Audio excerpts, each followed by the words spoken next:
I am Ellie McCann, and I'm with the Extension Center for Family Development. I am housed in the Andover Regional Office. My primary work is with our Parents Forever program and also other family resiliency programs. And I'm Sharon Powell. I'm also an educator with the Center for Family Development. And I spend about half my time working with Ellie on issues around family resilience and about half my time working around issues of financial empowerment. So we both teach a lot with adults. And so we thought that based upon the work we've done and the observations we've seen of other facilitators, it might be a good idea to provide a chance for us all to learn from one another about how best to, about best practices for working with adults. So this is one of a series of webinars we'll be doing. We realize probably that you all have your own expertise, and so we're really looking forward to this being an interactive experience so we can learn from you as well. I was going to show you a little bit about WebEx, which is the platform we're using. Obviously, you're all pretty skilled because you're able to get on the webinar. That's a big victory right in and of itself. But I just wanted to show you, we'll be asking for a lot of questions in the chat box. We're sharing our screen, I think, right now, aren't we? So in the bottom right-hand section of the screen, there's a chat button. And if you click on it, then it will show you all of the chats that are being sent to everyone or to ones that are being sent to you privately. So just to make sure that everyone can see what you're contributing, can you please make sure that when you send a chat, you send it to everyone? That way everyone can see it. Otherwise, we won't all be able to see what you have to say.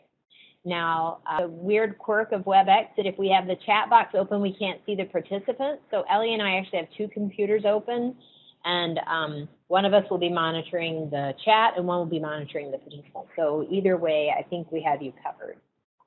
Okay, so I think we're ready to go on then. All right, so these are just briefly some objectives we'll be covering today. Hopefully we can talk and learn more about creating a positive classroom environment, managing the class schedule, and handling participant engagement to make this a fruitful time learners.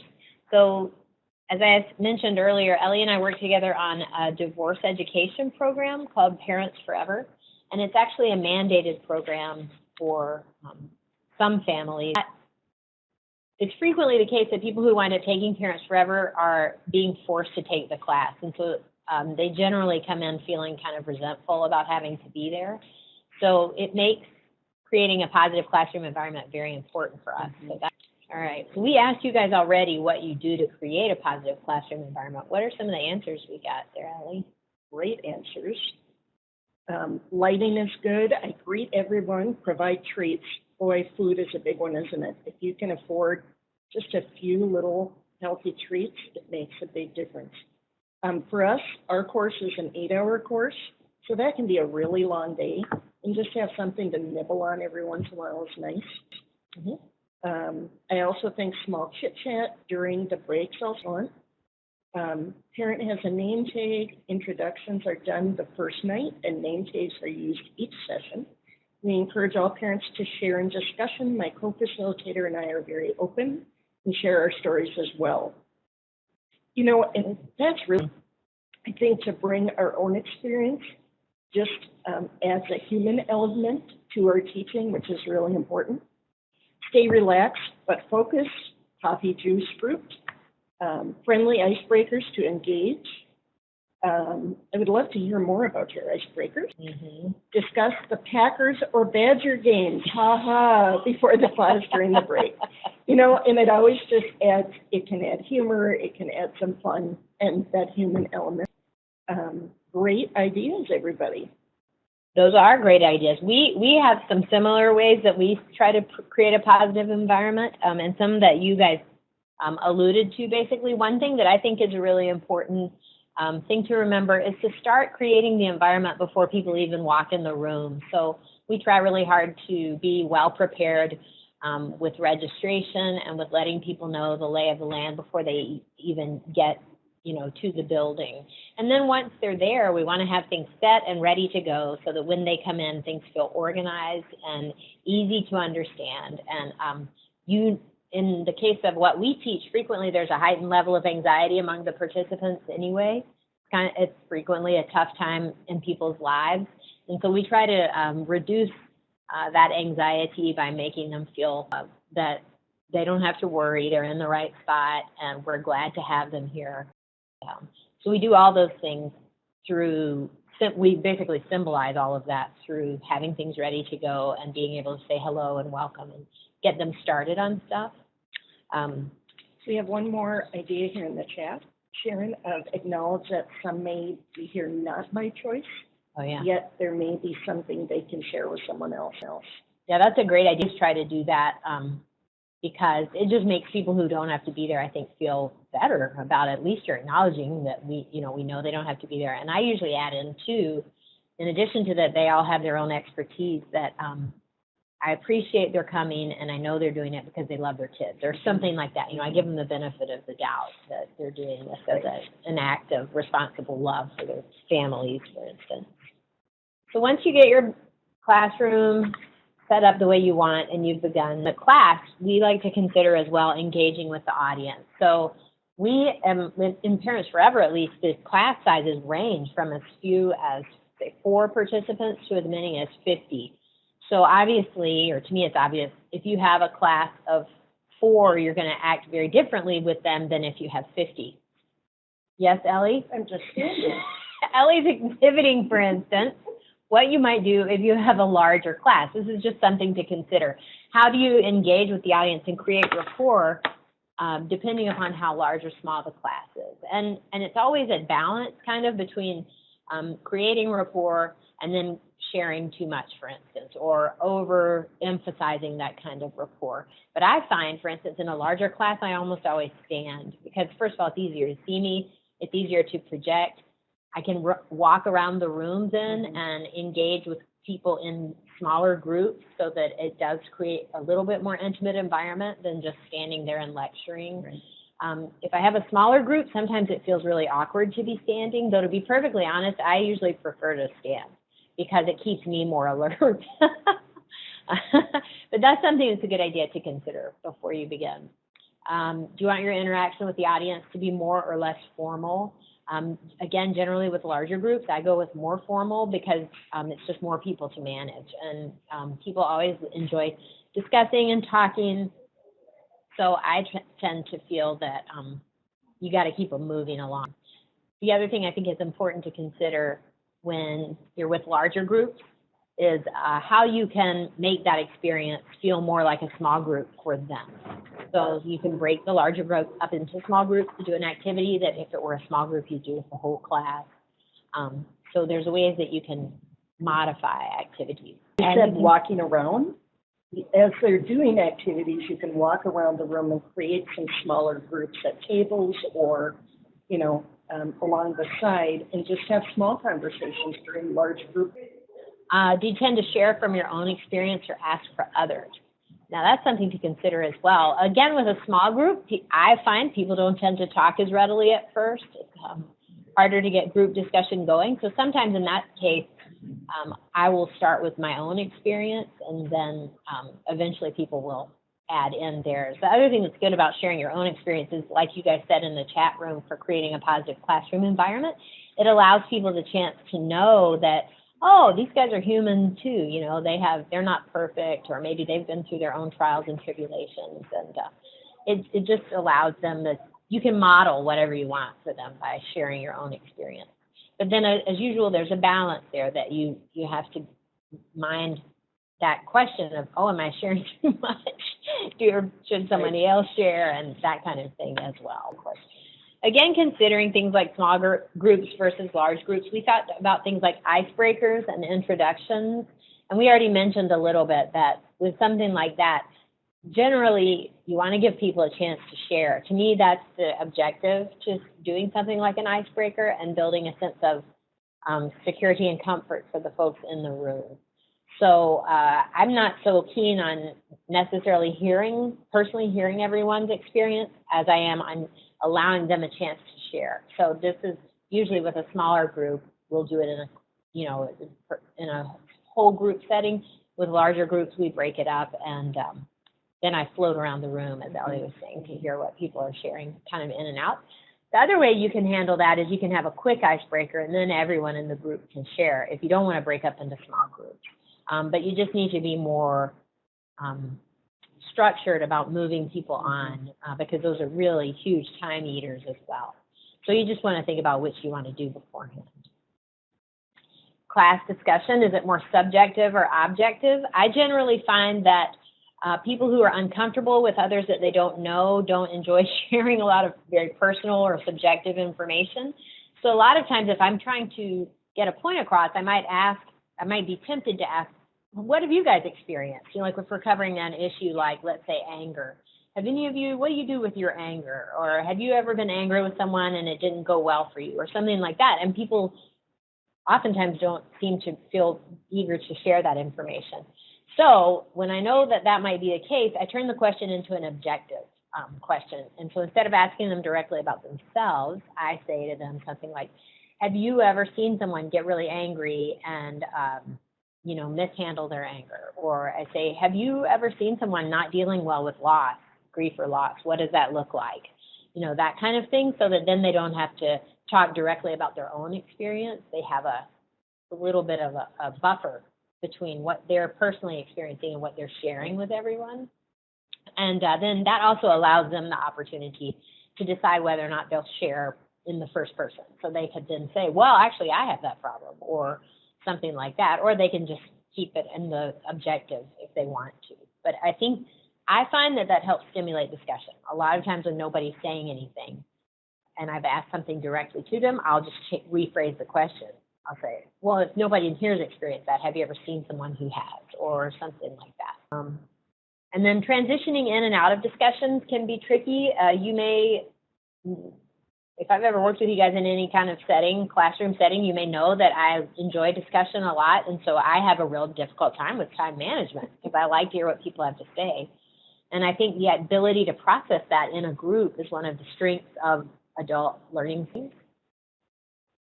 But I have to be careful or else we don't get through all of the material.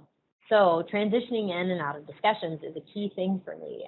And so we'll talk about that a little bit more if we're having difficulty closing a conversation. But generally, I try to do it in a affirming way. So, that's really interesting. I'd love to hear more about that. We need to move on right now.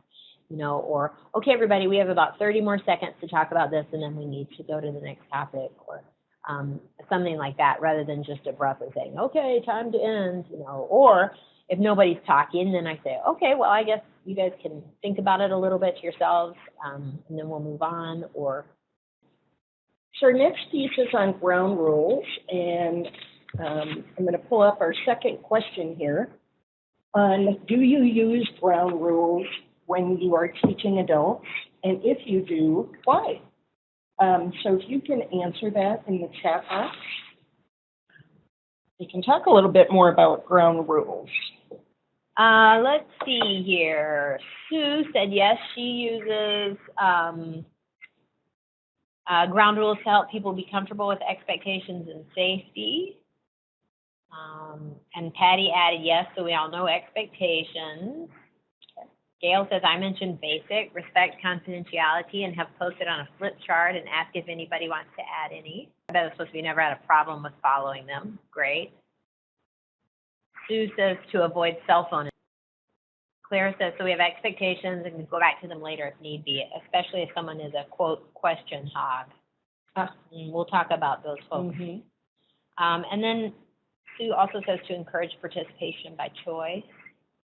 Sue says to give me permission to encourage quieter people and temper more talkative. And Constance says, yes, we use ground rules about respecting each other's feelings, confidentiality, no phones, let others speak, no smoke breaks, etc. We have a form that they take home, and we also discuss. We do let them know that we are mandated reporters, but all else is private. Great. Good. Great. Yeah. When we create our ground rules, we always involve the group in creating them, so we do it as an activity. And this just gives them some ownership for all the reasons that you mentioned. So creating expectations, what does that look like? And being able to go back to them and say, well, cell phones and all those different things that you talked about. As far as ownership, just like with children, if they create their own consequence, well, they need to kind of stick with it. So if they put something on there, it's a little bit easier to go back to. So these are a few ground rules that, such as with Parents Forever, if they do not add these to the list as we're creating them together, we suggest, we are not therapy or legal advice. Sometimes this particular ground rule can help with some of those question hoggers or question people that tend to ask and ask. Cell phones, information about confidentiality, being respectful, use of time, and that they can pass, which I think is a really, really important ground rule, is to be able to allow people to pass if they're not comfortable. I was just going to say, you guys all came up with really good reasons for why to include ground rules. I'm the same as you, Gail. I don't think I've ever had any trouble with people following the ground rules, but once you get them out there, as Claire was saying, then you have a precedent to go back to. Right. You can say, don't forget we talked about this. Right. And that's really helpful. Right. And, I think for me, people using technology during class, what we tell our parents, especially if they're there for an 8-hour course, is that we absolutely understand they are parents and they have children who may be home with a sitter or family or whatnot, that they probably need to have their phone out in case something does happen. But if they get an emergency text, please leave the room and come right back just to take care of it, because that can be so distracting if they're sitting there on their phone while we're trying to teach and others are trying to listen. So that's one thing that I really like to stick with. Any other questions or thoughts about ground rules? The only other thing I would say about ground rules that I think are really important is it links back to helping establish that good classroom environment, in that partly I think people feel better once we get those rules out there and they can see what they're going to expect for the day and what we're expecting from the day. I think they appreciate that. And I think also, for instance, I have an example from Parents Forever that when we talked about ground rules, one of the participants brought up immediately the question of confidentiality, because he just felt like he didn't want to say a lot of things about his divorce if we didn't have some sort of agreement that people would keep it to themselves. So that is, I think, really helpful in that way. And I think on that note, it's really kind of about, just like with children and us asking them to share things with us, making sure everybody feels safe, that it's a safe place to be able to share. So one other thing to think about with that in mind is, are you in a room where a door can shut to make them feel like, people walking by are not going to possibly hear what I'm sharing, just to create that sense of safety as they're sharing really personal information. So we have another chat for you. What gets in the way of keeping your class on schedule? Right, so we've got some great ideas coming in, or problems. Questions and class discussion, which is good. It just sometimes is hard to balance the good questions and comments while keeping on time and on task. Yeah, very, very true. It totally is. Yeah. Questions or experiences of learners, which is a great thing.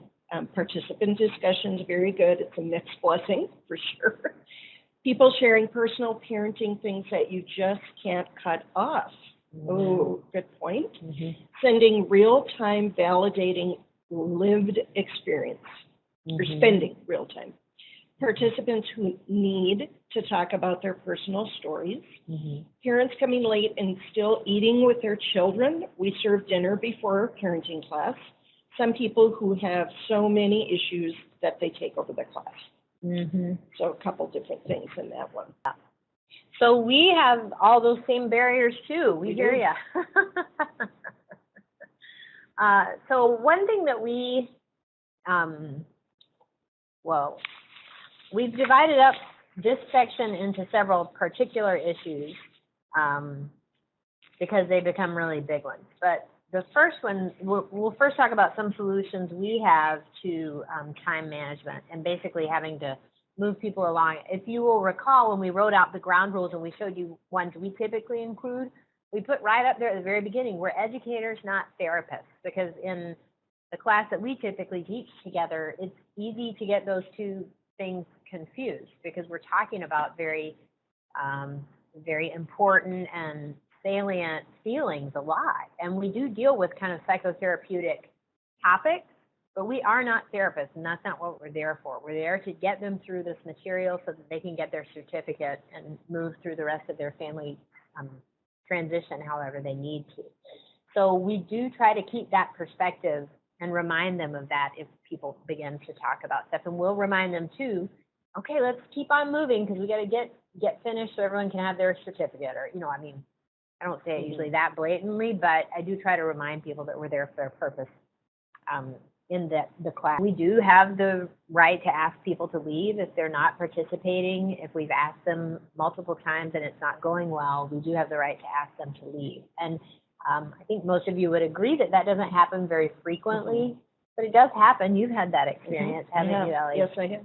And what did you do? I mean, you used the certificate as leverage, right? I did, and I think it's so important to remember that they are there as a participant, and if they are interrupting everybody else's learning, for whatever reason, that we do have the ability to tell them that they'll need to leave.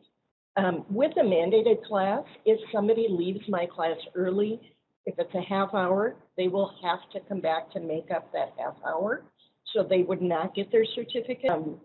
But when I taught Parents Forever in my county, we really had the support of court administrative, and people would be cited if they did not complete the course. So that is how we handled it. So it really is up to the type of support you have around whatever class you're teaching. And this is interesting. I see that Teresa says her co-teacher is a therapist, which can be really fun because people might be really trying to grab at, and latch on to, I'm going to get some of that therapy kind of information. And it's probably hard for her to wear those two different hats.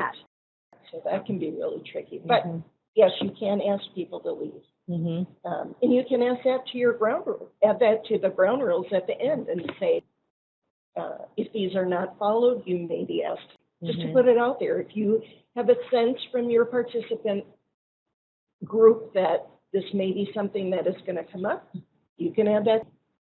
The other thing I do a lot is I just kind of interrupt the conversation. Finally, if it's gone on long enough, I just sort of use my authority as a class facilitator and say, okay, we've got to move on to the next topic now or something like that, because that's just what you have to do sort of to get through the time. Because you're the facilitator, but you're also the manager of that class, and all of the other participants are expecting that of you to keep the whole class on track. So that's your job, and that's your role. One other thing we'll use sometimes, and I already used it as an example, but if someone really seems to want to just talk about something, and it does seem to be really important to them, I'll suggest, hey, let's talk about that at the break, or always, I will tell people I'm available outside of class if you want to email me or give me a call. I can help look for resources, something like that, to try to make it not seem quite so urgent that we talk about it just at that very moment. All right, so now we're going to get into a little bit more specific around. So the next piece that I would like you to put in the chat box is, how do you try to stimulate conversation with adults in your classes? What are some different techniques? Because I think sometimes we ask a question and we get these blank stares back, like either they haven't had enough coffee or they're just not engaging. I tell you, teaching Parents Forever, because anyone in the state is eligible to take it, we see a really wide variety of backgrounds and occupations of the parents, and it's a good reminder for me how much a lot of people don't know about general kind of psycho-emotional information. Right. And so there's things that I think, everybody would know this. Everybody knows about the Kubler-Ross stages of grief and loss, and actually that's not the case, I've found out. So sometimes when I ask a question, people genuinely do not know. And so it's just a good reminder. Oh, we have some great ideas. Ask people to think for a moment, Yep. then respond. I really like that because I think sometimes they need to be allowed, and that kind of gives us permission for that awkward quiet. Ask a specific question to a specific person. I will have them talk in pairs or triads. Someone else also says pairs, then share. And this is where I'll sometimes share a personal story or experience, but if no one is talking, and give personal examples. So having them break up into smaller groups, sometimes that's just a lot more comfortable depending on the question or the topic. And for you as a presenter to either give a personal example or an example of someone you know, to kind of make it secondhand. Great ideas. Well, and depending on the person's temperament, like some people are just more extroverted, others Right. more introverted. Some people just do not like to talk in a group, but they're happy to speak with one person. Mhm. And so it kind of allows for different people's learning styles. Right. So why might they not be? Some different reasons. There, as Sharon said, they might be just some difficult questions. We assume sometimes that they know what Kubler-Ross's stages are. But if they don't, that may leave them feeling vulnerable. So restate the question to make them feel more a little objective. Like Sharon mentioned earlier, do you know of someone who has whatever it may be? They also may need more time. So like somebody suggested, ask people to think about it for a moment and then respond. I love that idea. And be comfortable. Okay, it might feel kind of awkward, but it's okay just to stand up in front and let them think. And restating the question, asking it in a way that asks for information rather than experience. So I'm trying to think of an example. Like instead of saying, how did you feel when your partner moved out? You could say, how do you think people might feel when their partner moves out? And instead of how did you feel? Because explaining how you feel for some people, the way to some people are thinkers versus feelers. So you can also say, what might you think about in this situation? So it can be a lot around how the question is stated. Any other ideas? And also remember that discussion questions are activities that are designed to engage. So like in parenting, when we wrote the curriculum, part of the activity part of the curriculum is really this activity of a discussion. So discussions are really activities in and of themselves, and they are really just as important as the larger activities, such as getting up and moving kinds of activities, because we want to engage the learner in multiple different kinds of ways to make sure we're hitting on different types of learning styles. Okay, so let's imagine that you've overcome the barrier of getting people to talk. And now, as you've all mentioned, how do you make sure that that you're able to still keep class on track in spite of the enthusiastic discussion that's going on? Because if the schedule gets too off track, even though it feels, productive or a rich discussion at the time, then the group doesn't necessarily get. That's a problem as well. I believe that called people conversation hogs, I think, or discussion hogs. Question hogs. Yeah. So we call them discussion hijackers, which is the same type of person, just someone who is constantly willing to talk, or someone who, once they begin talking, have a hard time stopping. This an issue that we come across frequently in these kind of psychoeducational classes that we teach. So how do you guys restore balance to the class if you have someone who's really monopolizing?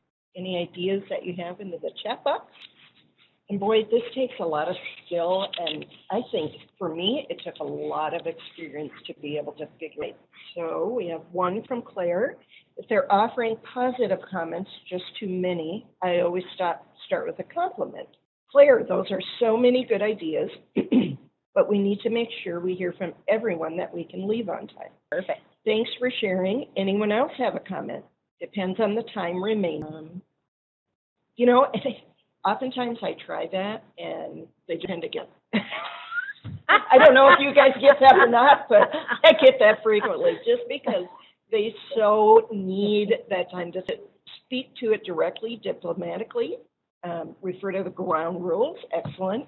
Thank you for your contributions. Let's hear from, you might just say others or specify someone in the class.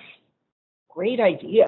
So here's some solutions that we came up with. I think you guys have mentioned most of them. I mean, I generally find that people who talk a lot just want to share their experience, but oftentimes they also want everybody to know that they know something. And so I find it's easier sometimes to deal with someone like that if you give them a little bit of a chance to say, so that it's not this constant tension between them trying to get it out there and you trying to get them to be quiet. And you know what? Patty just kind of typed in it. I acknowledge the participant, Yep. which is what you're saying, Yep. and keep redirecting the conversation. If you can be a little bit more flexible in your style, it tends to keep things running. Also, allow other participants to respond. Yep. And sometimes you just, as Ellie said, you need to even just really call directly on other people. Okay, we've heard a lot of good comments from Claire. Claire, you used your name. I'll just keep up with that. How about everybody else? Sometimes people want to share a lot of information and it's incorrect information, and that's tricky too. So generally, I'll either try to correct them, agree with them, or offer a different perspective. That's the other thing that I get sometimes, is someone saying something that is sort of offered as information but is actually an opinion. And so I try to just acknowledge their comment, do whatever I can that needs to be done in terms of repairing or not repairing, and then move on. So that can help sometimes. Sometimes you can understand they may have an ulterior motive or a hidden agenda in talking a lot. And if you get a sense for that, Ellie's good at that. I think you have an example, right? The guy you gave the job to. Anyways, if you can get a sense for their hidden agenda, sometimes you can address that in a different way, and then they won't feel the need to monopolize the conversation. Right. And that ties into helping people get their needs met in another way. Will you share that example? He just really needed to be heard, and I felt almost wanted to kind of co-present and didn't have that opportunity. So sometimes when you have these people who just so need to be up front, bring them up front. I think I had him writing on a flip chart for part of the time. So I kind of found this little job for him, and his chest pumped. Sometimes it's just, what is that hidden agenda? What do they really need here? Mm-hmm. The other thing I was going to say, going back a little bit, giving them a chance to say what is allowed, but also redirecting the conversation. I think eye contact is such a key, because we know as facilitators, if people have their heads down like this, they don't want to be called on because they're not looking at you. Right. Well, we as facilitators, if our eyes tend to stay on the person who is asking all the time, they're going to keep asking because you are engaging them non-verbally with your eye contact. Mm-hmm. So shift your eye contact to the other people, and I think they'll kind of pick up on that. Hopefully, that you want to engage more with them. So that can be another tactic that I've tried. Yeah, and as you all know from facilitating, oftentimes you have to try more than one thing. Right. And it can be hard when you're trying to actually convey information or something like that, and at the same time you're moving through this bag of tricks to try to figure out what's going to help the situation. All right, this is one of my favorites. Because almost every time I teach Parents Forever, I get what we call a thorny question. So they may ask something that can be seen as controversial or might be difficult for you as a facilitator to answer. One thing I think about is a question with the hopes that your answer will somehow be used as ammunition with the other parent. So they're going to take that answer back and kind of throw it in that. So if I get a question from a parent, one example I can think of is, it's okay to tell our kids that she slept with that guy, right? Because to me, he or she wants to take that back, give it to the other parent and say, see, so-and-so said in the class that I can do that. So when I first started getting those, my first reaction was, don't answer, because it's ammunition. So I gave it back to the class and said, gosh, what do other people think? What would you do in this kind of situation? And that can help to dissipate the questioner's excitement about trying to get this answer. So be sure to get some input from others. Also ask for a little bit more information as to if you're not fully understanding a question, ask for a little more information about what they're really, tell me more about what your question is or a piece of that question. If a question isn't pertinent to the group, you might discuss one-on-one with them at a break, like someone mentioned, or after class, just to kind of help keep the timeline on track. We can be an expert on a lot of topics as a facilitator, but not every single. So it's our job to help connect them with the resources and solutions that they need. If you don't know the answer, or if no one in the class knows the answer, or your co-presenter, that often happens to me. If you don't know the answer, tell them, because it's your job as a facilitator to find that answer, that you'll get it back to them, whether it's through email or whatever it may be. So I talked through a lot of these, but giving it back to the audience, sometimes asking for more info. You can also talk about it at break and know your limits as a facilitator and when to refer that question on. Any other thoughts on those thorny questions before we move? All right, so now we wanted to hear a little bit more from you guys. Mostly we're hoping you might share some facilitation challenges. So please think about a scenario that has challenged you while facilitating, and then tell us why it was challenging. Also, would you use a different solution from the three we have discussed today? A scenario that challenged you while facilitating, why it was challenging for you, and then would you use a different solution from the three we have discussed? Or did your solution work well? We also want to know if you use something. Yep. Yeah, you can type it if you want, or you can just take yourself off mute and tell us the situation. This is the part we were most excited about because we want to learn from you. All right, we have one here. A father who had not seen his toddler son since infancy and did not think he would see him again and was frustrated to be in the class. He did not participate much, but he claimed to gain insights into how this could have done. Wow. So was there anything, Sue, that you kind of did in his class experience that maybe helped his frustration level to kind of calm down so that he then did gain some of those insights?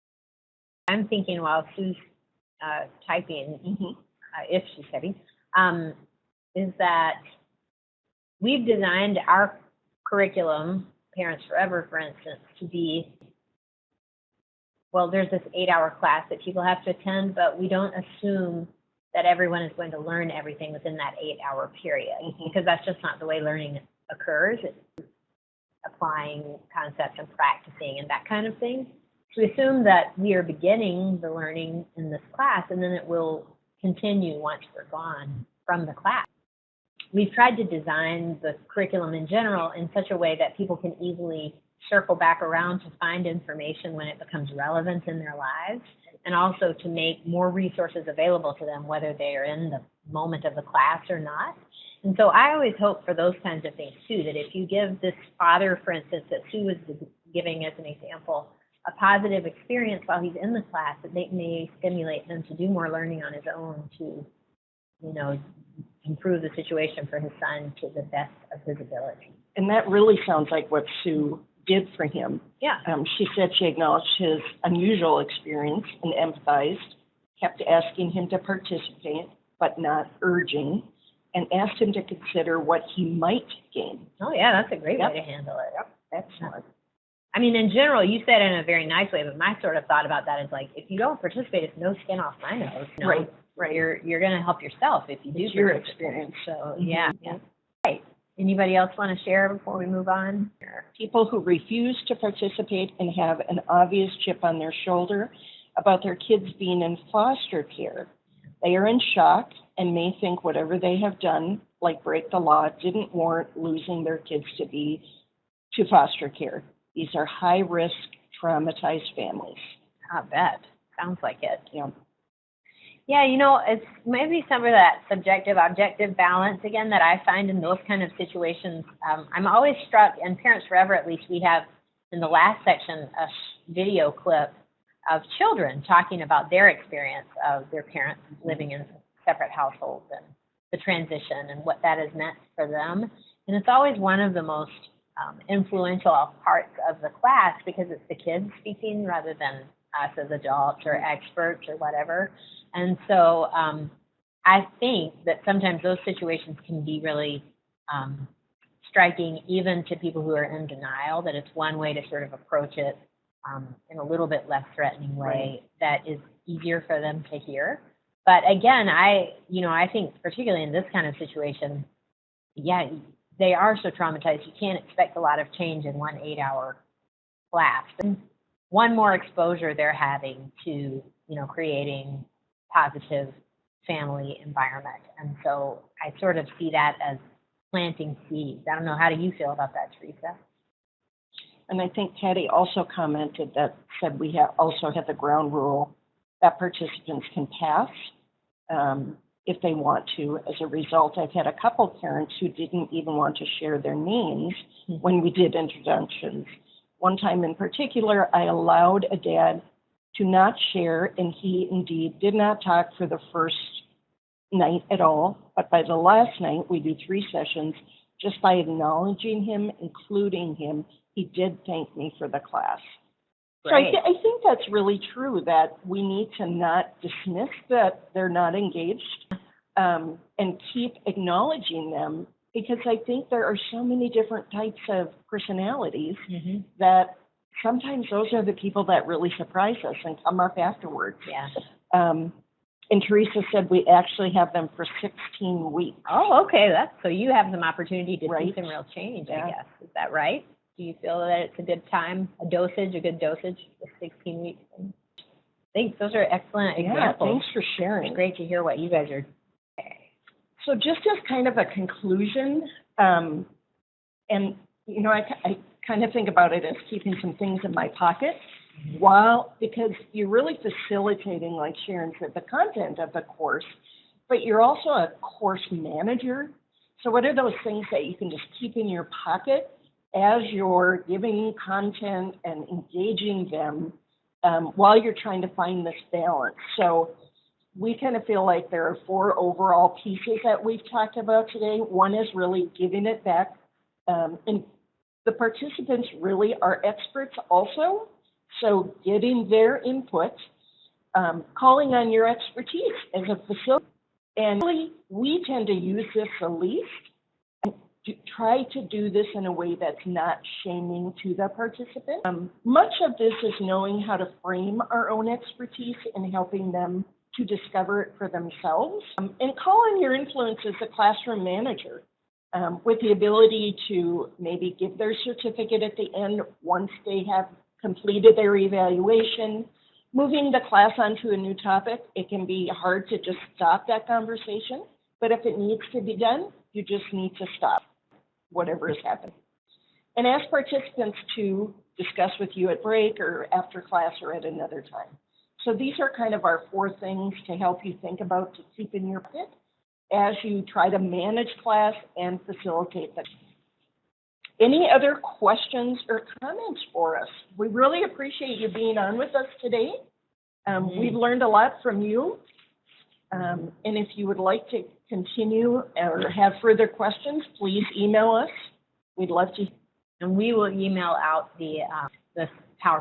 All right. Otherwise, I think we're done for the day. Thank you so much.